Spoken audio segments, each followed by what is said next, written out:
আজকে যে চ্যাপ্টারটা করা হবে সেটা হচ্ছে ইউনিট 4 ডিজাস্টার অ্যাওয়ারনেস। ডিজাস্টার আর হ্যাজার্ড এই জিনিসগুলো হচ্ছে দুর্যোগ আর বিপর্যয় বাংলাতে বলা হয়। এগুলো নিয়ে তোমরা আগেও পড়েছো, বারবার পড়া হয়েছে। এগুলো নিয়ে ভূগোল সাবজেক্টে বেশিরভাগ পড়া হয়েছে স্কুল লেভেলে। তো এখানে ফার্স্ট যেটা বোঝানো হচ্ছে যে হ্যাজার্ড কোনটা, ডিজাস্টার কোনটা, রিস্ক কোনটা, আর ভালনারেবিলিটি এইগুলো কোনটা কোনটা, মানে চারটে টার্ম আছে। চারটে টার্ম আলাদা আলাদা জিনিস বোঝায়। ঠিক আছে, এবার আমরা ধরো বাংলাতে এমনিতে যখন কথায় কথায় ব্যবহার করি এগুলো, তখন সেই ক্ষেত্রে আমরা যেভাবে ব্যবহার করি সেক্ষেত্রে মানেগুলো একটু ওপর উপর হয়ে যায়। তো এখানে ওই জন্য সেগুলো ঠিক মানেটা বুঝতে হবে, কারণ এগুলো কোয়েশ্চেন হিসাবে যখন আসবে তখন কিন্তু এগুলো ইচ্ছা করে ঘুরিয়ে এমনভাবে কোয়েশ্চেন দেবে যাতে তুমি আরো বেশি কনফিউজড হয়ে গিয়ে ভুলটা লিখে আসো।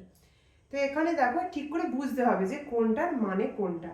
ফার্স্ট আসছে হ্যাজার্ড। এবার হ্যাজার্ড মানে বলছে any object, situation or behaviour that can injure or damage environment. তাহলে এমন কোনো পরিস্থিতি বা এমন কোনো সিচুয়েশন, মানে সিচুয়েশনেরই বাংলা পরিস্থিতি, তো কিছু জিনিস থেকে যেটা থেকে পরিবেশের কোনো ক্ষতি হতে পারে, পরিবেশে আঘাত আসতে পারে, সেটাই হচ্ছে হ্যাজার্ড। ঠিক আছে, এরপর আসছে ডিজাস্টার। ডিজাস্টার বলছে sudden calamity that disrupts and causes loss that exceed ability to cope. সেটা ম্যানমেডও হতে পারে, ন্যাচারালও হতে পারে। তাহলে ডিজাস্টার হচ্ছে হঠাৎ করে কোনো একটা মানে ভয়ঙ্কর কিছু হঠাৎ করে, যেমন ধরো ভূমিকম্প বা বন্যা, এরকম জিনিসগুলো আমরা খুব বেশি আগে থেকে জানতে পারি না। এগুলো যখন হয় হঠাৎ করে হয়, সেটা হচ্ছে ডিসরাপ্ট করছে। ডিসরাপ্ট মানে হচ্ছে ব্যাঘাত ঘটাচ্ছে। আমরা যে দৈনন্দিন যেভাবে আমাদের জীবনটা এগোয় সেইখানে তারা ব্যাঘাত ঘটাচ্ছে আর এমন ক্ষতি করছে যে ক্ষতিটা আমাদের পক্ষে ম্যানেজ করার যে নর্মাল যে ক্ষমতা সেটাকে অতিক্রম করছে। মানে ধরো আজকে বৃষ্টি হচ্ছে, নর্মাল কম বৃষ্টি হচ্ছে, সেই বৃষ্টিটা আমরা বাড়ির মধ্যে ঢুকে কোনো বিল্ডিং এর তলায় আশ্রয় নিয়ে, সেটা রাস্তাতে থাকাকালীনও হতে পারে, বাড়ির মধ্যে থাকাকালীনও হতে পারে, আমরা আশ্রয় নিই যদি জোরে বৃষ্টি হয়। তো যাতে না আমরা ভিজে যাই, কারণ ভিজে গেলে ঠান্ডা লাগে, আমাদের শরীর খারাপ করে, জামা কাপড় ভিজে গেলে সেই থেকে স্কিনেরও সমস্যা হয়। এবার তুমি এইটা দেখো, ধরো নর্মাল এমনি বৃষ্টি হলে তোমরা জানলা বন্ধ করে দিচ্ছ, কোথাও শেডের তলায় আশ্রয় নিচ্ছ, তাতেই কি হচ্ছে, তুমি বৃষ্টি থেকে বেঁচে গেলে। কিন্তু এবার আসছে ধরো আমফান বা আয়লা, যে ধরনের ঝড়, সেরকম যদি কোনো ঝড় হয় তখন কিন্তু নর্মাল তুমি জানলা বন্ধ করলেও সেটাতে সেই দুর্যোগটা থেকে তুমি মোকাবিলা নাও করতে পারো। কারণ হতেই পারে তোমার বাড়ির ধরো স্ট্রাকচারটা একটু পলকা, মানে অতটা স্টেডি নয়, তো সেখানে এটা হতেই পারে যে তোমার বাড়ির বিল্ডিং এর কোথাও ক্ষতি হয়ে গেল, যেটা হয়েও ছিল আয়লা বা আমফানের সময়। অনেকেরই শেড উড়ে চলে গেছিল, এত জোর হাওয়া হয়েছিল। আর আমফান বা আয়লার ক্ষেত্রে এটাও হয়েছে যে হাওয়ার সঙ্গে জল জানলার তলা দিয়ে ঢুকে ঘরের মধ্যে চলে আসছে। তো এইগুলো যখন হচ্ছে, এবার ঘরের মধ্যে যদি কারেন্ট থাকে, তো সেইখানে সেই কারেন্টের সাথে জল মিশে গিয়ে সেখানে অন্য একটা, মানে কি বলবো, জীবন চলে যাওয়ার মতো একটা সিচুয়েশন হতে পারে। তো এইটাই বলছে এবারে। তো সেই ক্ষেত্রে এই দুটো হচ্ছে পার্থক্য, যে কোনোটা আমরা ম্যানেজ করে নিতে পারি যেমন নর্মাল বৃষ্টি, আর কোনোটা আমরা ম্যানেজ করতে পারি না। তো আয়লা আমফানের সময় যাদের বেশি পলকা বাড়ি ছিল, যাদের ছোটোখাটো বাড়ি, তাদের অনেক বেশি ক্ষয়ক্ষতি হয়েছে। যাদের বড় সড়ো বাড়ি, যাদের অনেক বেশি স্ট্রং বাড়ির মধ্যে তারা আশ্রয় নিয়েছিল, তারা অপেক্ষাকৃত অনেক কম ক্ষতিগ্রস্ত হয়েছিল। তো এই ডিজাস্টারে দুটো টাইপ হয়, একটা হচ্ছে মনুষ্য সৃষ্ট আর একটা হচ্ছে প্রাকৃতিক। মানুষের তৈরি যদি কোনো কারণ হয় তখন বলবে ম্যানমেড, আর যখন প্রাকৃতিক সেটা হচ্ছে ন্যাচারাল। এবার এর উদাহরণটা আমরা পরে আসছি। এর পরে আসছে রিস্ক। রিস্ক মানে বোঝাচ্ছে possibility of something bad happening. Possibility মানে সম্ভাবনা, এটা না যে এটা হবেই, পসিবিলিটি অফ সামথিং ব্যাড, তাহলে কিছু একটা খারাপ জিনিস হবে, কিন্তু সেটা শুধুমাত্র সম্ভব বলেছে। সম্ভব মানে এই নয় যে সেটা হবেই, মানে যেমন ধরো ওয়েদার আপডেট যেমন দেওয়া হয় যে আজকে বৃষ্টি হওয়ার সম্ভাবনা আছে, কিন্তু তার মানে এই নয় যে সেটা হবেই, যতক্ষণ না হচ্ছে আমরা জানি না যে সেটা হবে কি হবে না। এবার সেটা হচ্ছে রিস্ক, কিন্তু সেই রিস্ক জেনেও আমরা এগোলাম, কেউ কেউ রিস্ক জেনে হয়তো পিছিয়ে এলো, এরকম সেটা মানুষটার উপর নির্ভর করছে সে কোনটা চুজ করবে, কোনটা তার চয়েস হবে। আর লাস্ট আসছে ভালনারেবিলিটি, এটা মানে হচ্ছে inability to withstand the effects of A hostile environment. Hostile মানে হচ্ছে খুব মানে কি বলবো, প্রতিকূল অবস্থার যে পরিবেশ, সেইখানে যে ফলাফলটা হচ্ছে, তার ফলে যে এফেক্টগুলো হচ্ছে, যে ফলাফলটা, সেটা তুমি ম্যানেজ করতে পারছো না, সেটার তুমি মোকাবিলা করতে পারছো না, তখন তাকে বলা হবে ভালনারেবল। তাহলে ধরো আজ কোথাও ধরো খাবার দাবার পাওয়া যাচ্ছে না, দুটো মানুষ আছে, একটা মানুষ ধরো না খেয়েও 2 দিন 3 দিন 4 দিন থেকে যেতে পারছে, আর একটা মানুষ তার হয়তো অনেক রকম শারীরিক সমস্যা আছে, বা সে হয়তো খিদে সহ্য করতে পারে না, সে হয়তো দেখা গেল একদিনের মধ্যেই সে এমন অসুস্থ হলো যে দ্বিতীয় দিনে তার প্রাণ চলে গেল। তো এইখানে দেখতে হবে তাহলে যার প্রাণ আগে গেল সে হচ্ছে বেশি ভালনারেবল ছিল, আর যার প্রাণ দেরিতে যাবে সে হচ্ছে কম ভালনারেবল। তো এই অনুযায়ী কিভাবে মাপা হয় যে কোনো ধরো বিল্ডিং বা কোনো জায়গা কোনো ডিজাস্টারের সঙ্গে মোকাবিলা করার জন্য কতটা ভালনারেবল, এইটা মাপা হয়, ওইভাবে মেপে দেখা হয়। তো এবার ডিজাস্টারের মধ্যে, ন্যাচারালের মধ্যে, এগুলো আমি ডেসক্রাইব করবো না, এগুলো জাস্ট উদাহরণ বলছি কারণ তোমরা এগুলো বারবার পড়েছো। তো ন্যাচারালের মধ্যে বন্যা আছে, ভূমিকম্প আছে, সাইক্লোন আছে, সুনামি আছে, ধস আছে। আর ম্যানমেড যেটা মনুষ্য সৃষ্ট, তার মধ্যে অনেক রকম টাইপ আছে, যেমন গ্যাস লিক, তারপরে তেল ছড়িয়ে যাওয়া। তো এইখানে এসে আমরা কয়েকটা কেস স্টাডি পড়বো, মানে এতদিন অবধি পৃথিবীতে কখন কখন কোথায় কোথায় এমন কিছু কিছু ঘটনা হয়েছে যেগুলো বড় বড় ডিজাস্টার, আর সেইগুলো কিছুটা কিছু কিছু ম্যানমেড, কিছু কিছু প্রাকৃতিক। তো এখানে ফার্স্ট কেস স্টাডি হিসাবে যেটা আমরা পড়বো সেটা হচ্ছে মিনামাটা।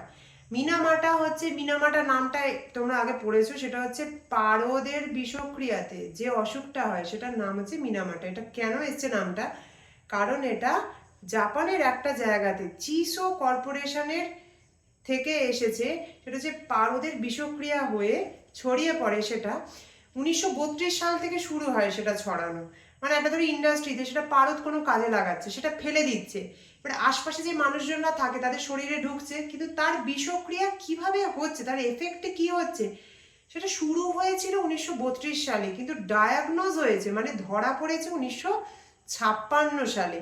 তাহলে 24 বছর লেগেছে সেটা ধরা পড়তে। 24 বছরের মধ্যে কিন্তু অলরেডি অনেক মানুষ ক্ষতিগ্রস্ত হয়ে গেছে, আর শুধু মানুষের ক্ষেত্রে না, অন্য জীবদের ক্ষেত্রেও। আচ্ছা, এরপরে আসছে ভোপাল গ্যাস দুর্ঘটনা, এটা তোমরা আগে পড়েছো, সেটা হচ্ছে মিক গ্যাস বেরিয়ে গেছিল ইউনিয়ন কার্বাইডের যে কারখানা, সেই কারখানা থেকে রাত্রিবেলা বেরিয়েছিল 1984 সালে। মিক গ্যাসের পুরো নামটা পড়তে হবে মিথাইল আইসোসায়ানেট গ্যাস। ওটা বিষক্রিয়া মানে বিষ জাতীয় গ্যাস, সেটা ছড়িয়ে পড়ে সেই সময়তে এত মানুষের ক্ষতি হয়েছিল, অনেক মানুষ মারাও গেছিল, অনেক মানুষ সারা জীবনের মতো পঙ্গু হয়ে গেছিল। আর কিছু মহিলা ছিলেন যারা প্রেগনেন্ট ছিলেন সেই সময়তে, তাদের যে বাচ্চারা পরে জন্ম নেয় তারাও পঙ্গু বিকলাঙ্গ জন্ম নিয়েছে, আর এখনো অবধি তাদেরকে নির্দিষ্ট হসপিটালে গিয়ে ডাক্তার দেখাতে হয়। কিন্তু যেহেতু এটা একটা ফরেন জিনিস, মানে আমাদের চেনাশোনা কোনো জিনিসের বিষক্রিয়া নয়, এটা একটা অচেনা অজানা জিনিসের বিষক্রিয়া, সেজন্য এটা ট্রিটমেন্ট করা ভীষণ কঠিন, কারণ এটার কোনো ট্রিটমেন্ট নেই, এটা নিয়ে রিসার্চ করা হয়নি, এটা একটা একটা বিষ থেকে ক্রিয়া। ওই জন্য এই মানুষদের মানে প্রচুর সমস্যা হয় কোনো রকম ট্রিটমেন্ট চালাতে। ইভেন এটাও শুনেছি যে একটা ডাক্তারকে ধরো সে দেখিয়ে এলো, কারণ সরকার থেকে ওদেরকে বলে দেওয়া হয় যে এখানে গেলে এখানেই দেখাবে, নির্দিষ্ট জায়গায় তোমাদের ফ্রি ট্রিটমেন্ট হয়। নেক্সট টাইম যখন তারা যাচ্ছে তখন সে ডাক্তারের পোস্টিং অন্য জায়গায় হয়ে গেছে, সেই ডাক্তার আর সেখানে নেই। তাহলে এই মানুষগুলোর অলরেডি ট্রিটমেন্ট এতটা কঠিন, সেই মানুষগুলো আবার যদি একই ডাক্তারকে না দেখাতে পারে তাহলে সেটা কন্টিনিউ করা আরও কত কঠিন হয়। আর এনাদের কোভিডের সময়তে অনেক বেশি ক্ষতি হয়েছিল। কোভিডের সময় হসপিটালে ইচ্ছে মতো যেতে পারছিলেন না ওনারা, ওনাদের যে ওষুধপত্র দরকার হয় সেগুলো নিতে পারছিলেন না ঠিকভাবে। এবার এটা হয়েছিল 1984 সালে। এরপরে আসছে ফুকুশিমা, যেটা হচ্ছে একটা নিউক্লিয়ার পাওয়ার প্ল্যান্টে দুর্ঘটনা হয়েছিল, ভূমিকম্প হয়েছিল আর সুনামি হয়েছিল, তারপরে জল ঢুকে গেছিল ভেতরে। এটা 2011 সালে হয়েছিল জাপানে। এই রিসেন্ট 1-2 বছর আগে সবে ওই জলটা সেফ বলে ধরা হয়েছে, আর ওই ভেতরে যে জলটা আটকে ছিল এতদিন পরে সেটা বের করা হয়েছে। মানে এটা রেডিয়েশন যে জিনিসটা থাকে, তোমরা আগে পড়েছো ফিজিক্যাল সায়েন্সে, আলফা বিটা গামা রশ্মি, যেগুলো পারমাণবিক বিদ্যুৎ কেন্দ্রে যেগুলো থেকে বিদ্যুৎ বানানো হচ্ছে সেগুলো থেকে অটোমেটিক্যালি বেরোচ্ছে। এবার ওইগুলো আমাদের শরীরে যদি ঢোকে বা অন্য জীবজন্তুর শরীরে যদি ঢোকে তাহলে সেখান থেকে ক্যান্সার হওয়ার চান্স আছে। তো ক্যান্সার চান্স না, ক্যান্সার হবেই। তো সেই জন্য ওটা এতদিন ধরে রেখে দেওয়া হয়েছিল, শুধুমাত্র রোবট ঢুকিয়ে ভেতরটা দেখা হয়েছিল যে কি পরিস্থিতি। রিসেন্ট জলটা ছাড়া হয়েছে আর সেটা সেফ, এইটা টেস্ট করেই ছাড়া হয়েছে। কিন্তু তবুও যেহেতু জাপানেও বা আশপাশের অন্যান্য দেশেও যথেষ্ট সেফটি মেনটেন করছিল, ওরা চেক করছিল যে জলেতে রেডিয়েশন পাওয়া যায় কিনা, কারণ একটুও যদি সেটা রেডিয়েশনের একটুও চিহ্ন পাওয়া যায় তখন কিন্তু সেখানে সাবধান হতে হবে মানুষকে। এরপরে আসছে কেদারনাথ বন্যা, যেটা উত্তরাখণ্ডের বন্যা হিসেবে ধরা হয়। সেটা 2013 সালে হয়েছিল। ওটা হয়েছিল পাহাড়ের ওপরে এক জায়গাতে একটা লেক ছিল, সেই লেকের ধারটা আটকানো ছিল, মানে আটকে রয়েছে লেকটা ওপরে, পাহাড়ের উপরে একটা লেক। সেখানে হঠাৎ করে মেঘ ভাঙা বৃষ্টি হয়েছিল। মেঘ ভাঙা বৃষ্টি কখন হয়? যখন মেঘের মধ্যে অনেকটা জল আছে, তো হঠাৎ করে যখন সেই বৃষ্টিটা নামে, সেই বৃষ্টিটা মনে হয় মানে সেই পুরো কলসি উপর করে দেওয়ার মতো করে বৃষ্টি। এত কম সময় এত বেশি বৃষ্টি হয়, সেটা নর্মাল বৃষ্টির মতো হয় না। তো ওই রকম বৃষ্টি হয়েছিল সেখানে। আর তার ফলে যেহেতু পাহাড়ের উপরে ওটা অভিকর্ষের টানে জলটা ভীষণ স্পিডে নিচে নেমেছিল, সব কিছু বন্যা হয়ে নেমে এসেছিল। ওখানে মোট মৃতের সংখ্যা হয়েছিল 6054 জন।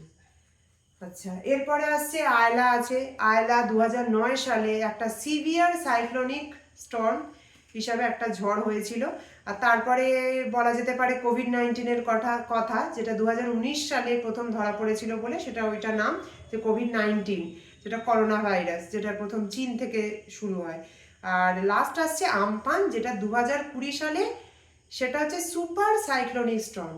তাহলে আয়লা যেটা ছিল 2009 সালে সেটা ছিল সিভিয়ার সাইক্লোনিক স্টর্ম, আর আমফান যেটা 2020 সালে সেটা ছিল সুপার সাইক্লোনিক স্টর্ম। এবার এই কটা কেস স্টাডি মোটামুটি পড়লে এখান থেকে মেনলি আসে। এবারে কিছু কিছু টাইমে একটু অড জিনিস আসে, সেটা খুব কম পরিমাণ থাকে যদি আনকমন কিছু থাকেও। এগুলো মেনলি তোমাদের সিলেবাসে যেগুলো উল্লেখ করে দেওয়া আছে তার মধ্যে। এরপরে আসছে ডিজাস্টার ম্যানেজমেন্ট। ডিজাস্টার ম্যানেজমেন্ট বলতে কি বোঝায়? যে ডিজাস্টার কোনো কিছু হচ্ছে তার আগে, আর যখন ডিজাস্টার হচ্ছে তখন, আর ডিজাস্টার হয়ে যাওয়ার পরে আমরা কি কি স্টেপ নেব। তো এর স্টেপগুলো হিসাবে ফার্স্ট আছে মিটিগেশন, তারপরে প্রিপেয়ার্ডনেস, তারপরে রেসপন্স, তারপর রিকভারি, তারপর প্রিভেনশন। তাহলে প্রিভেনশনকে যদি আমরা ফার্স্ট ধরি, যে প্রিভেন্ট আমরা হওয়া থেকেই আটকাবো কি করে। তাহলে ধরো আমাদের যেমন ডাক্তাররা বলে যে মিষ্টি খেয়ে একটু জল দিয়ে মুখ পরিষ্কার করো যেন না দাঁতে আটকে থাকে, একটা চকলেট খেয়ে দাঁতে যেন না আটকে থাকে। তো কেন বলা হচ্ছে? যাতে দাঁতে পোকা না হয়। তাহলে ওইটা হচ্ছে প্রিভেনশন। প্রিভেনশন করলে তোমাকে ডেন্টিস্টের কাছে যেতে হবে না, তোমার দাঁতটা তুলতে হবে না। তাহলে এবার ফার্স্ট ট্রাই করতে হবে যে প্রিভেনশন, আমি আটকাবোটা কি করে। এবার যখন আটকাতে আমি পারছি না তখন মিটিগেশন। এবারে আমাকে দেখতে হবে যে কি কি স্টেপ আমি নিতে পারি। আর তারপর আছে প্রিপেয়ার্ডনেস। তাহলে ঘটনাটা আমি আটকাতে পারছি না, তাহলে এবার যখন হবে তখন আমি কিভাবে রেডি থাকবো। আগে থেকে আমি দেখে নিলাম কোন কোন বিল্ডিং বেশি, মানে ধরো ভূমিকম্প হবে, আমরা বুঝতে পারছি, একটু আগে থেকে বুঝতে পারা যায় ভূমিকম্পের ক্ষেত্রে। তো আমরা যখন আগে থেকে বুঝতে পারছি, তো তখন আমরা যদি চেক করে দেখি যে কোন বিল্ডিংগুলো বেশি ভেঙে পড়ার চান্স, তাহলে তার তলায় যা যা জিনিস আছে সেইগুলো সরানো, বা সেই বিল্ডিংগুলোর মধ্যে যেন লোকজন না থাকে সেটা দেখা। এই এই কিছু কিছু ক্ষেত্রে এইবার আসবে, এর পরেই আসবে ঘটনাটা, ইনসিডেন্টটা, যে দুর্যোগটা হওয়ার কথা সেটা ঘটলো।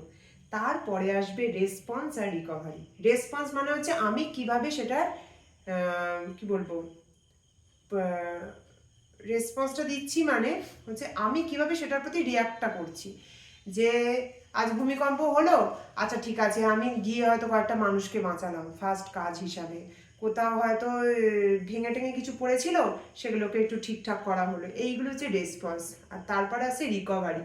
তাহলে এইবার যখন রাস্তাগুলো মেরামত করা হবে, যখন ওই বাড়ি ঘর যাদের ভেঙে গেছে সেইগুলোকে ঠিক করা হবে, ওইগুলো হচ্ছে রিকভারি। তাহলে আস্তে আস্তে সেটা আবার একটা শান্ত সুস্থ থাকার মতো জায়গা বানিয়ে নেওয়ার যে পথটা, সেটা হচ্ছে রিকভারি ফেজ। তো এইখানে কয়েকটা জিনিস বলি, সেটা হচ্ছে ডিজাস্টার ওয়ার্নিংয়ের কয়েকটা সিস্টেম হয়।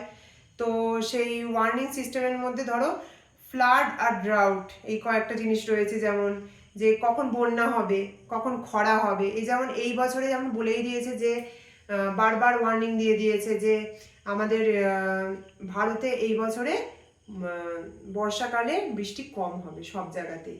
তো সেই ক্ষেত্রে কোথাও কোথাও বন্যা হবে, কোথাও কোথাও খরা হবে। এবার ধরো fire resilience in biosphere reserves, তাহলে বায়োস্ফিয়ার রিজার্ভ মানে এক জায়গাতে অনেক গাছ আছে, তো সেই গাছগুলো কতটা চান্স আছে যে শুকিয়ে সেখানে আগুন ধরে যাওয়ার, মানে দাবানল হয়ে যাবার। তো সেইটা মাপা যায়, সেটা আগে থেকে মাপা যায়, খেয়াল রাখা যায় যে যখন খুব ড্রাই ওয়েদার আর গরম ওয়েদার, সেই অবস্থাতে কিন্তু গাছে দাবানল লেগে যাওয়ার চান্স বেশি, তো ওইটাও আগে থেকে খেয়াল রাখা যাবে। এরপরে হচ্ছে গ্লেশিয়ার লেক আউটবাস্ট ফ্লাডস, যেটা একটু আগে বললাম কেদারনাথের ক্ষেত্রে হয়েছে। তো সেরকম গ্লেশিয়ার যে হিমবাহ, সেই মাঝে মাঝে যদি কোথাও কোনো লেক থাকে, সেইটা যদি কখনো ফেটে গিয়ে সেখান থেকে যদি বন্যা হয় সেইটা। আর আর্থকুয়েক ট্রেমার্স, তাহলে ভূমিকম্পের ক্ষেত্রে আমরা আগে থেকেই জানান সবচেয়ে সহজে পাই, কারণ ভূমিকম্পের আগে সেখানে হালকা হালকা আমরা কম্পন বুঝতে পারি আগে থেকেই মেশিনের সাহায্যে। আর ওটা থেকে যেটা হয় সেটা হচ্ছে ক্যাটাস্ট্রফিক কোস্টাল হ্যাজার্ড, যেটা সব থেকে ভয়ঙ্কর জিনিস হয় যদি ভূমিকম্প সমুদ্রের ভেতরে হয়, তখনই সেখান থেকে সুনামি হয়। আর সুনামি থেকে যেগুলো কোস্টাল এরিয়া, মানে যেগুলো বিচের কাছাকাছি, যেখানে গিয়ে এই জলটা শেষ হচ্ছে, সমুদ্র শেষ হচ্ছে আর মাটি শুরু হচ্ছে, ওই এরিয়াগুলোতে সবচেয়ে বেশি ক্ষতি হচ্ছে। তাহলে আগে থেকে যদি আমরা বুঝতে পারি যে এইখানে ভূমিকম্প হওয়ার চান্স আছে, তো তখন আমরা সেই অনুযায়ী স্টেপ নেব যাতে কোস্টাল এরিয়াগুলোতে হ্যাজার্ড সবচেয়ে কম হয়।